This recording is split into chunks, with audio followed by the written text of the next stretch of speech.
This is a banknote from Senegal. Here is another from Congo. They look nothing like each other, yet they are part of the same scheme, a scheme that pegs both currencies to the euro, a rate determined by the French treasury. The issue at stake is the apex of French policymaking, the CFA franc. Using it, France controls the monetary sovereignty of 14 nations, making up nearly 200 million people. These countries include Benin, Burkina Faso, Cameroon, Chad, Congo, Equatorial Guinea, Gabon, Guinea-Bissau, Ivory Coast, Mali, Niger, Senegal, Togo, and the Central African Republic.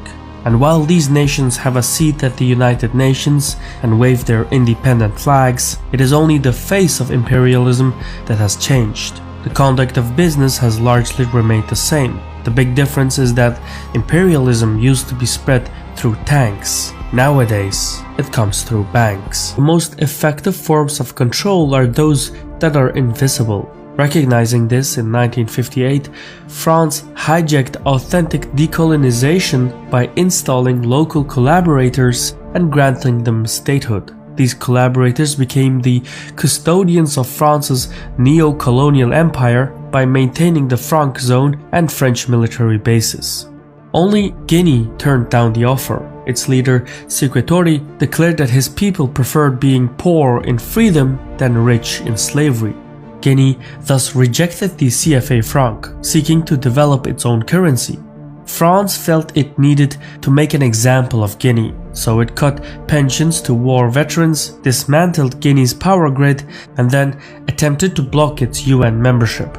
France went as far as to induce hyperinflation by flooding the country with counterfeit bills, all the while funding armed anti-government resistance. Yeah, it got pretty crazy. The plan ultimately failed to dislodge Sékou, but Guinea's economy never fully recovered. Likewise, when Togo had a change of heart and sought to ditch the CFA franc, France made another example, this time without loose ends. Togo's leader, Sylvanus Olympio, was assassinated in January 1963. French involvement is suspected, but official records remain conveniently closed. Of itself, further attempts to conceal French imperialism followed. The CFA franc was split into two currencies covering the Central and West African states. By the mid-1970s, their respective central banks were Africanized and moved to Yaoundé and Dakar.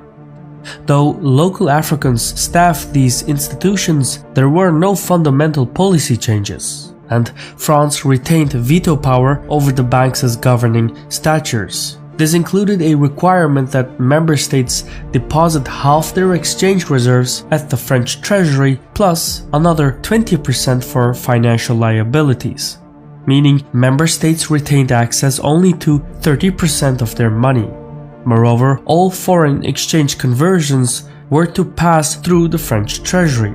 The way this fiscal policy works is by operations accounts. These are special accounts held at the French treasury. The denominations are in euros, but when accounts are in credit, the African central banks effectively place their foreign exchange reserves at France's disposal. But when the central banks' accounts are in debit, they are obligated to pay interest to the French treasury.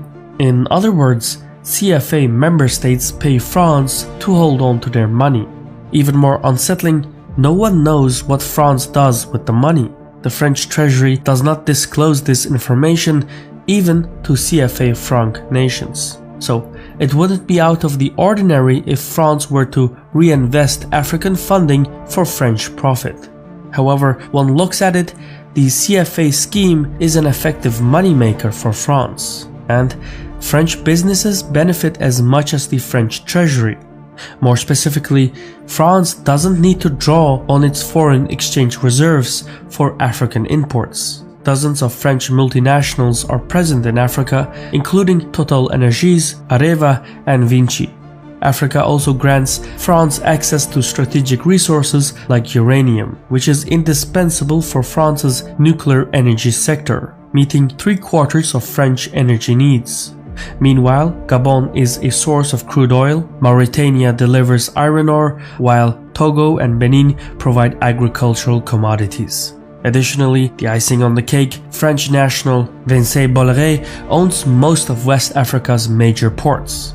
It is thus not by incident that former French President Jacques Chirac once stated that much of the money in French banks comes precisely from exploiting Africa, and that France would lose its global standing without its African empire.